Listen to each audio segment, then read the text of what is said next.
Senator Marsha Blackburn posted this: President Trump will not allow the USA to be bullied. If you do not cooperate, there will be severe consequences. This is what leadership looks like.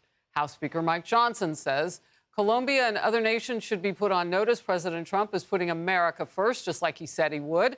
And Congressman Carlos Jimenez gets right to the point with all caps, America first, and a flag. Steve Hilton, Fox News contributor now. Look, this was a quick snapback.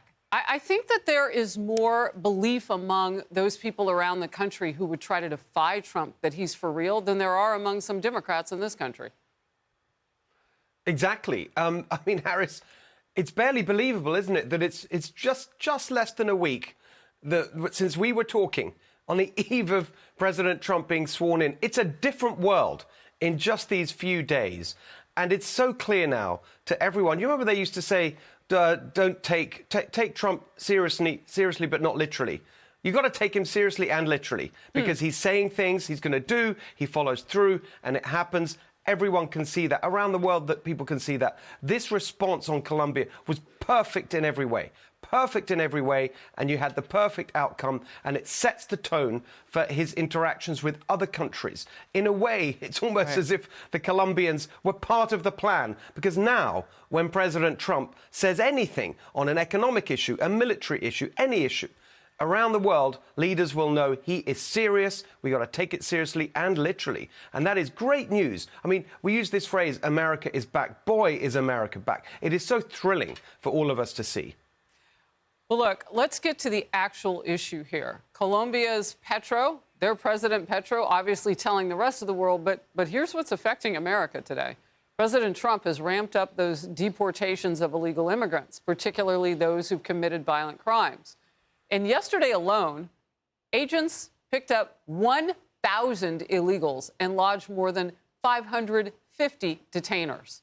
In Denver, the feds rounded up 50 members of the violent Tren de Aragua gang at a nightclub of some sort. They seized cash, guns, drugs. Trump praised the agents fulfilling his top agenda priority.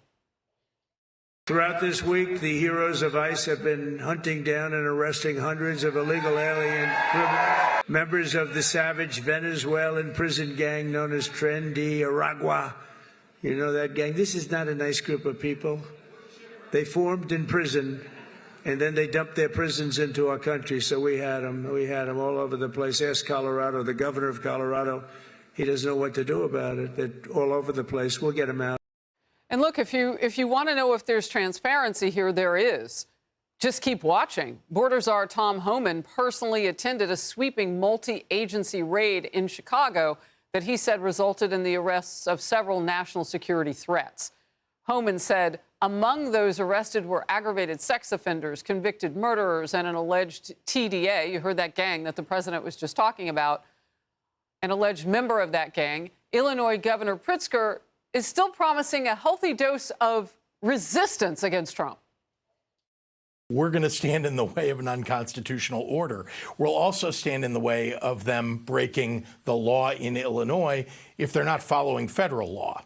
Now, we know that if they show up with warrants to take people away, that we're going to hand them over. But we also have a law in the books in Illinois that says that our local law enforcement will stand up for those law-abiding, undocumented people in our state.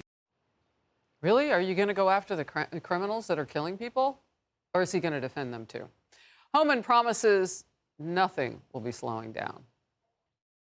So is this what we will see every single day, ending in what the president has promised is millions and millions being deported? Yes. We're going to do this on priority base, as President Trump's promised, but as that aperture opens, there'll be more arrests nationwide. You got to remember, every time you enter this country illegally, you violated a crime under Title 8, United States Code 1325. It's a crime. So if you're in the country illegally, you got a problem. Right now, more than 12 government departments and agencies are part of the Trump administration's illegal immigration crackdown operation. Steve, look, this is all hands on deck. This was the #1 promise alongside of getting inflation down and making things more affordable. How do you think this is going so far? Again, Harris, I would say perfect. This is perfect because they are executing, Tom Homan, the great Tom Homan, is executing the strategy to perfection.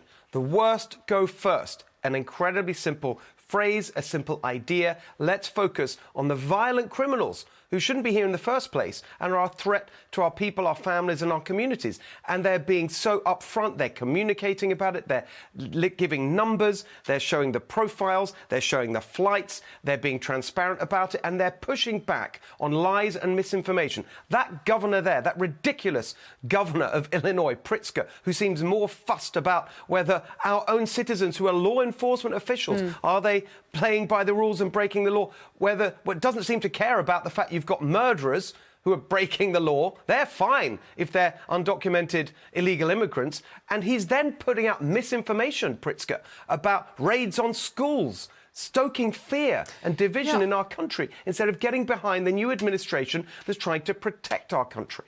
That one last one that you just pointed out is particularly troublesome for me today. Pritzker said that they were raiding a school.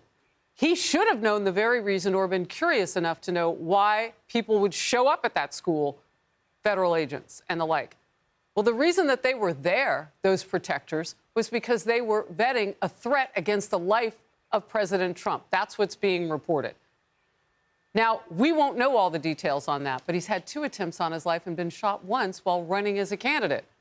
I don't know what Pritzker knows and what he doesn't know, but before you spew out something that's not true, yes, there was at least some gettable information of why they would have shown up at a school. But it's also ideological with these people. And it seems as if they've not learned anything from their election defeat, the Democrats. You have Pritzker jumping on any opportunity to smear the new administration instead of supporting it when it's trying to protect his own communities. Here in California, guess what they're doing in the state legislature today after that hilarious session on Friday where President Trump schooled them in fire response and water and all the issues to do with the wildfires in LA. Today, in Sacramento, they're back to Trump-proofing California and voting more taxpayer money to resist what we're seeing happen in terms of getting criminals out of our country. Look, that will potentially change the politics in places like Chicago, even farther out in Illinois and in California. I mean, not just that one city in Illinois, but what people are seeing now is that, well, which side wasn't honest with us and which side is working against making life better for us? Look, they get it. They've already gotten it once. They voted the person that they believed in as president. He's in office now. Steve Hilton, thank you so very much for being with me. I'm Steve Doocy. I'm Brian Kilmeade. And I'm Ainsley Earhart. And click here to subscribe to the Fox News YouTube page to catch our hottest interviews and most compelling analysis.